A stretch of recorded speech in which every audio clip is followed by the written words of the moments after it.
What's up, guys? Welcome back to another video on the Texas Rangers Report. And in today's video, I'm going to be going over 3 players that the Texas Rangers should consider drafting in the 2021 MLB Draft.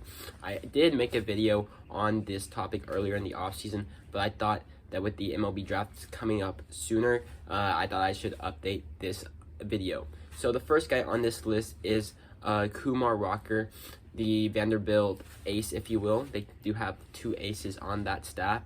He has been the consensus #1 pick ever since last college baseball season. However, I think that might be switching to Jack Leiter.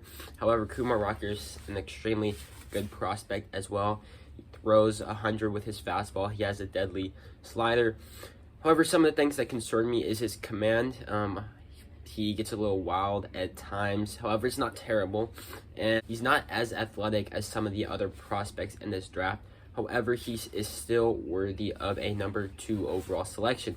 However, it just depends on what the Pittsburgh Pirates are going to do with that #1 overall pick. I mean, I think Kumar Rocker could be an impact player for the Texas Rangers. He would almost remind me of Lance Lynn, as their bodies are almost the same. I think he would move through the minor leagues relatively fast, and he could be on the Texas Rangers ball club whenever they're competing for a championship. The next guy on this list is high school prospect Jordan Lawler.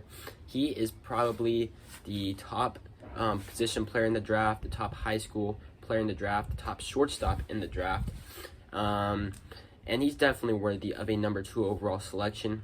Although I don't think he really falls in line with the timetable of where the Rangers are trying to compete.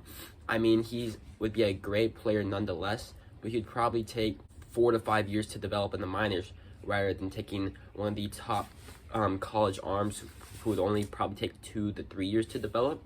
But Jordan Lawler reminds me of Bobby Witt Jr. He has a lot of upside, but it would take a lot of time to develop. I think he could be a 5-tool player. And I know that some of you guys are like, we already have some good minor league depth in the farm system. My thought is that it's always good to have a lot of depth, a lot of good talent, because you could always move guys to different positions. Just think about Joey Gallo. He started at third base, moved to first, moved to the outfield, and now he's a Gold Glove right fielder. So you never know where the guy's going to end up. I think you just have to take the best player available in the draft. I think he'd be an intriguing prospect. He has a lot of reward, but I don't think he would be the safest pick in the draft either. Now moving on to the third guy on this list, I have Jack Leiter, Vanderbilt's other ace on the staff, and in my opinion, I think he's better than Kumar Rocker. He's pitched extremely well this year as a redshirt freshman, and the reason why he's being able to get drafted this year is because he's going to be turning 21 in April before the draft. But with that, he holds a lot of leverage. So, say the Rangers signing bonus pool money is like $8 million.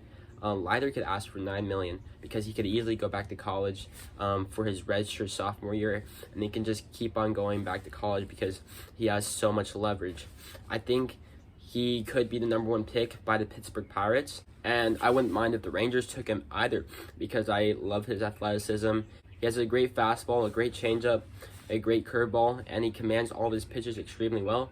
I think he could be the best player in this draft, but it's whether the Rangers want to pay him that premium of a bonus. However, if the Rangers front office is able to work something out with the agent and they're not having to pay as much, I would definitely want to take Leiter with the #2 overall pick because I think he can move through the minors extremely fast. He's shown that he can compete with the best players in his conference from a very young age.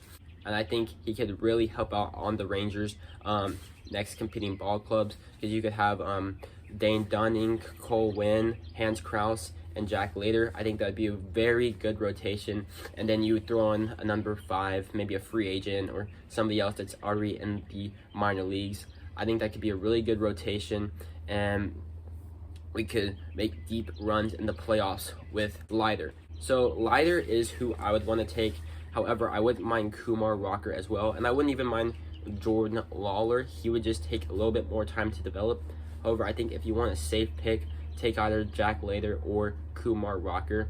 But with that being said, that just about wraps up my video. Let me know in the comments who you guys want the Texas Rangers to draft. if it's Jack Leiter, Kumar Rocker, or maybe even it's Jaden Hill. So let me know what you guys think, and with that being said, I'll see you on the next one.